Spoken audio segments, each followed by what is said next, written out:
po, Miss Jeneline, at ngayong nawalan pa kayo ng ganyang napakabait na anak, meron po ba kayong gustong ibigay na mensahe sa ating gobyerno?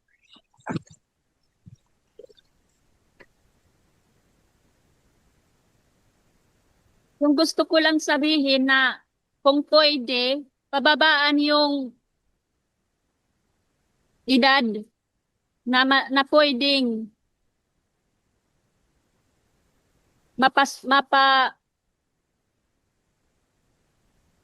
pwede nang makasuhan.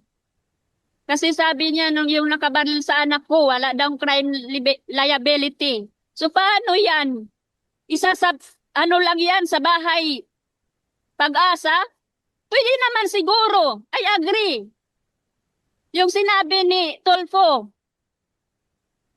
I agree po. Yung sinabi niya, pwede naman siyang makulong doon sa ibang pasilidad na pwede sa kanilang edad para din nila maramdaman yung sakit, yung parusa na karapat dapat sa kanila eh.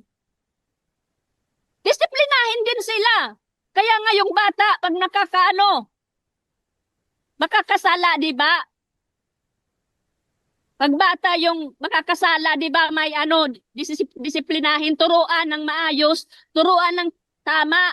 Sabihin na yun, hindi yung tama yung ginagawa mo. Hindi yung tama. Di ba paparusahan yan? Papaluhurin?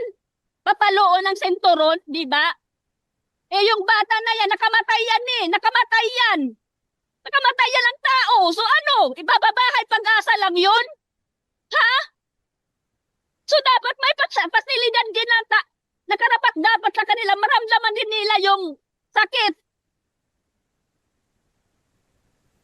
Yun. Yun lang yung sabihin ko.